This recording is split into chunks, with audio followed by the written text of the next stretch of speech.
अस्सलाम वालेकुम जी, welcome back to another vlog. कैसे हैं आप लोग? आई होप सब ठीक है, खैरियत से हैं और मैं भी हूँ बहुत अच्छी।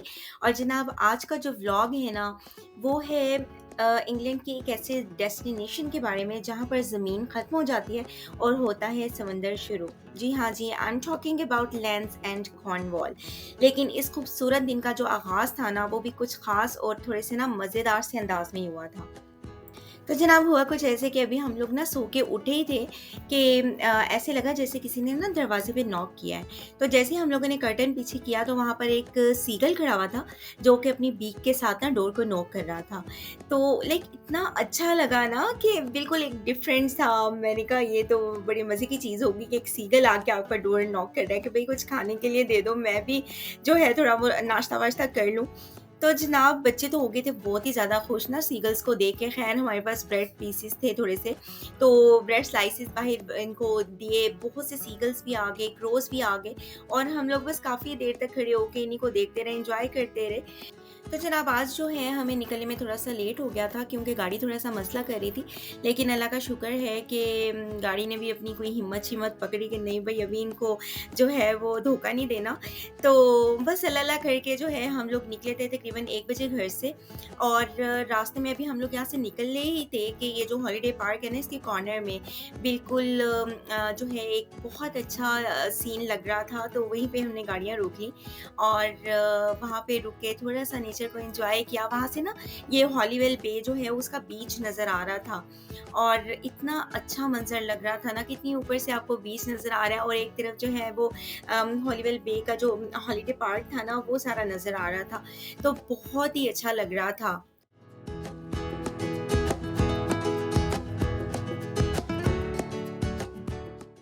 खैर जनाब यहाँ पर थोड़ा-सा हम लोगों ने टाइम स्पेंड किया और बच्चों के साथ पिक्चर्स वगैरह लीं, थोड़ी-सी वीडियोज़ बनाई और बस फिर हम लोगों ने अपना जर्नी स्टार्ट किया टुवर्ड्स लैंड्स एंड। तो जनाब तकरीबन घंटे की ड्राइव के बाद हम लोग पहुंच गए थे लैंड्स एंड। और ये जो है ना ये इंग्लैंड के मैप में बिल्कुल ही आखिरी जो है वो सिरा है या किनारा है कह लें। और यहाँ से आगे जो है ना वो कुछ भी नहीं है, सिर्फ और सिर्फ अटलांटिक ओशन है। खैर जी हम जैसे ही वहाँ पर पहुँचे पार्किंग हमें बड़ी आसानी से मिल गई थी, लाइक कोई इतना ख़ास रश भी नहीं था पार्किंग में। और हाँ थोड़ा-सा जो है वो पानी था ज़मीन पर, वो भी एक दिन पहले बारिश हुई थी जिसकी वजह से थोड़ा-सा मडी-मडी सा हुआ हुआ था। अदरवाइज़ किसी किस्म की कोई भी जो है पार्किंग के लिए वो परेशानी नहीं हुई। बस पार्किंग में टिकट वग़ैरह लेनी थी, वो लगानी थी और अंदर जाने के लिए कोई टिकट जो है वो रिक्वायर्ड नहीं है। तो जनाब लैंड्स एंड के बारे में आपको मैं बताती जाऊँ कि ये सिर्फ़ एक टूरिस्ट प्लेस नहीं है, बल्कि ये इंग्लैंड की तारीख़ और नेविगेशन और सकाफ़त का एक बहुत ही इम्पोर्टेंट हिस्सा है। लाइक सदियों पहले जब दुनिया के नक्शे मुकम्मल नहीं होते थे, लोग समझते थे कि ज़मीन का इख्तिताम यहीं पर होता है। लिहाज़ा समुंदर के आगे कुछ भी नहीं है, ना कोई मुल्क है, ना कोई ज़मीन है। इसलिए इस जगह का नाम जो है वो लैंड्स एंड रखा गया था, यानी ज़मीन का ख़ात्मा। खैर जनाब टाउन में जैसे ही हम दाखिल हुए वाइब बहुत अच्छी थी और रश भी कोई इतना ख़ास नहीं था, बहुत ही पुरसकून सा जो है वो माहौल था और साफ़ सुथरी जगह थी, लाइक बहुत ही अच्छा लग रहा था।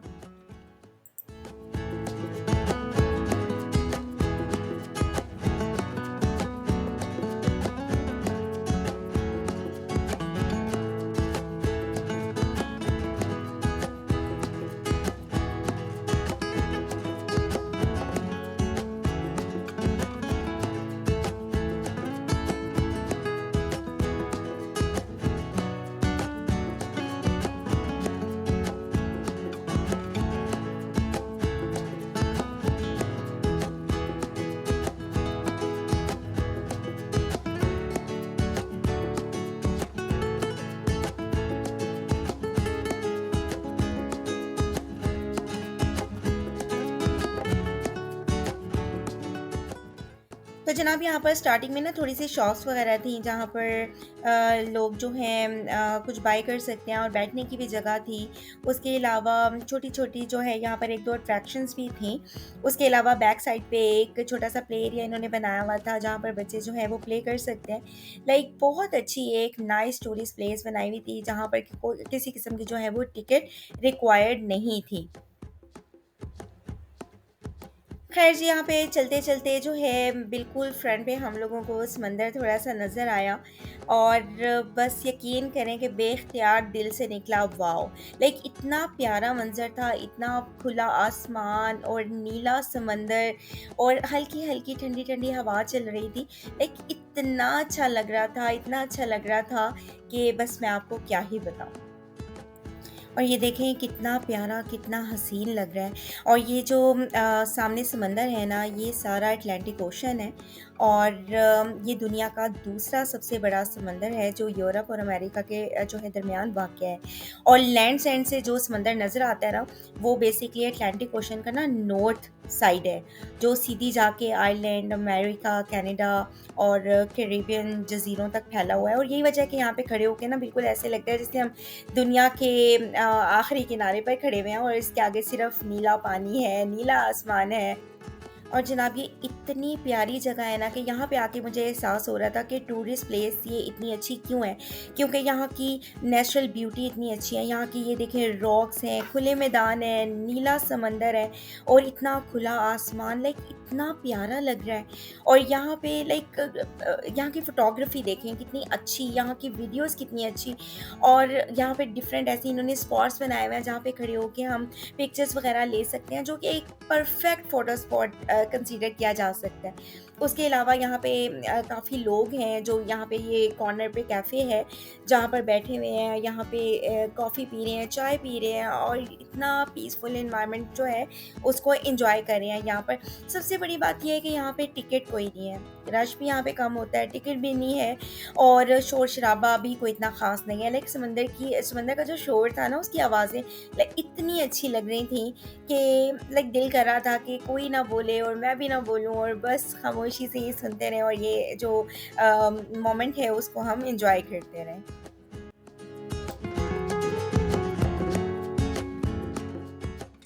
और वो लोग जिनको हिस्ट्री से काफ़ी ज़्यादा लगाव है, उनको मैं ये बताती चलूँ कि पुराने ज़माने में जब नेविगेशन इतनी ज़्यादा जदीद नहीं थी ना, तो तब सेलर्स वग़ैरह जो है लैंड्स एंड को एक बहुत ही इम्पोर्टेंट लैंडमार्क कंसीडर करते थे। और यहाँ के किनारे और ये जो लाइट हाउस है, उनके दरमियान ना ये लाइक ये गाइडेंस प्रोवाइड करते थे। बहुत से पुरानी बहरी जहाज़ जो हैं, वो यहाँ से अमेरिका या फिर अफ्रीका के लिए रवाना होते थे और लोग इन जहाज़ों को यहाँ से ना बिल्कुल फेयरवेल कहते थे, इसलिए इस मुकाम को जो है ना वो फेयरवेल पॉइंट भी समझा जाता है। और उसके अलावा माज़ी में यहाँ पर पास-पास जो गाँव थे, यहाँ के लोग खेती-बाड़ी करते थे, मवेशी पालते थे और यहाँ की ज़मीन जो है वो काफ़ी ज़्यादा चट्टानी है और साहिली है, इसलिए कुछ सिर्फ़ सख्त मिज़ाज मगर मेहनती कम्युनिटी ही यहाँ पर आबाद थी, क्योंकि यहाँ पर जो है वो रोज़गार जो है वो करना कोई इतना आसान नहीं था। उसके अलावा अगर हम बात करें विक्टोरियन एज की, तो विक्टोरियन एज में जो हम रॉयल फैमिलीज़ होती थी ना, वो यहाँ पे आके पिकनिक करती थी और या फिर इसको as a seaside escape consider किया जाता था और यहाँ की हवाओं और नेचर को जो है ना वो हीलिंग एंड रिलैक्सिंग थेरेपी जो है वो समझा जाता था उस दौर में। तो इसलिए इसकी इम्पोर्टेंस जो है ना वो बहुत ज़्यादा है, अगर हम इसको लिंक करें हिस्ट्री के साथ भी तो।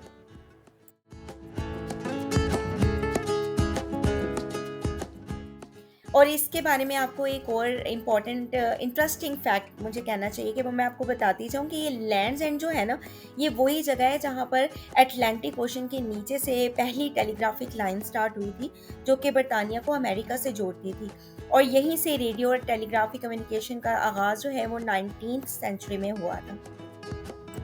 और जनाब लैंड्स एंड पे ना एक वाइट कलर का एक बहुत ही प्यारा और छोटा सा एक घर है, जिसे ना the first and last house in England कहा जाता है और ये घर 1860s के आसपास बनाया गया था और उसका तारीख़ी पस-ए-मंज़र ये है कि जब लोग समंदर पार सफ़र पे जाते थे ना, तो यहाँ पे रुकते, चाय पीते और अपनी मेमोरीज़ बनाते थे पिक्चर्स के थ्रू, और अपने प्यारों को जो है ना वो पोस्ट कार्ड यहाँ से भेजा करते थे। और अब भी यहाँ पर जो है वो सोवेनियर शॉप है, जिससे हम लैंड्स एंड के सोवेनियर्स जो है वो बाय कर सकते हैं, जिसमें डिफरेंट मग्स हैं, कपड़े हैं।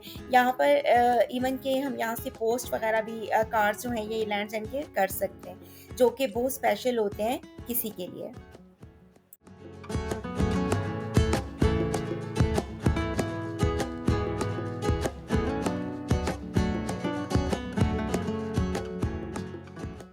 और इसके अलावा यहाँ पर एक स्पेशल किस्म का साइन पोस्ट है, जो इस जगह की पहचान बन गया हुआ है, और उस पर दुनिया के मुख्तलिफ शहरों तक का ना फ़ासला दर्ज किया हुआ होता है, लिखा हुआ होता है। जैसे कि न्यूयॉर्क है, ये तकरीबन 3147 माइल्स अवे है फ्रॉम दिस पॉइंट। और इसी तरह लंदन देखा जाए या जोनो ग्रोड्स देखा जाए, 874 माइल्स अवे है। तो इस तरह से ना ये जगह फ़ोटोग्राफ़ी और वीडियोज़ के लिए बहुत ही ज़्यादा फ़ेमस है। हमने भी यहाँ पे बहुत ज़्यादा मज़ा किया था, बहुत ज़्यादा मज़े-मज़े की हम लोगों ने पिक्चर्स यहाँ पर ली थी, और it was definitely a must watch place.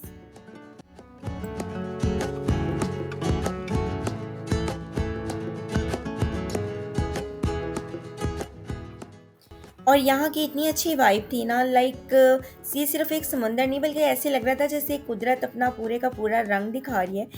इतना प्यारा आसमान, इतना प्यारा समंदर, और यहाँ की वाइब भी बिल्कुल ही डिफरेंट थी। लाइक यहाँ से जाने का दिल नहीं कर रहा था बिल्कुल भी। खैर जनाब, निकले वापसी की तरफ, और वापसी पे बच्चों से प्रॉमिस किया हुआ था कि उन लोगों को आइसक्रीम खिलाएँगे, और आइसक्रीम जो है वो खिलानी थी इनको कॉर्निश। लेकिन अनफॉर्चुनेटली शॉप क्लोज़ हो गई हुई थी जब हम लोग वापसी के लिए निकले, और बस इसलिए इनको यहाँ से ना नॉर्मल सी जो है एक शॉप से आइसक्रीम ले दी थी। बेसिकली कॉर्निश आइसक्रीम जो है ना वो यहाँ की कॉर्नवाल की एक ख़ास पहचान है, जो कि फ्रेश मिल्क क्रीम और काफ़ी क्रीमी होती है, थिक सी बनी हुई होती है। लेकिन अनफॉर्चुनेटली जो है हमें दुकानें जो हैं वो बंद मिली थी, और जो शॉप खुली थी वहाँ पर कॉर्निश आइसक्रीम जो है वो अवेलेबल नहीं थी। लेकिन चलें कोई नहीं, नेक्स्ट टाइम सही, नेक्स्ट टाइम खाएँगे और ज़रूर आपसे शेयर करेंगे। अगर आप लोगों ने कॉर्निश आइसक्रीम खाई हुई है तो ज़रूर बताएँ कि कैसी होती है और कितना डिफरेंट फ्लेवर होता है उसका नॉर्मल आइसक्रीम से।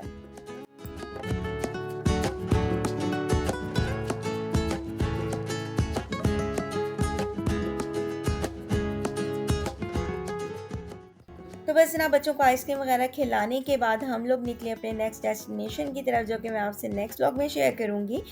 तो जनाब, आज का व्लॉग जो है वो हुआ यहीं पे ख़त्म। आई होप आपको मेरा व्लॉग अच्छा लगा होगा, और आप अगर कभी भी कॉर्नवॉल आए ना तो इस जगह को ज़रूर अपनी लिस्ट में शामिल कीजिएगा, और कमेंट में ज़रूर बताइएगा कि आपको ये जगह कैसी लगी, और यूके में आपकी कौन-सी फ़ेवरेट जगह है, और आप कहाँ-कहाँ पर घूमे हैं ये इंग्लैंड में। तो जी, मिलते हैं नेक्स्ट व्लॉग में इंशाअल्लाह ताला। अपना ख़्याल रखें। अल्लाह हाफ़िज़।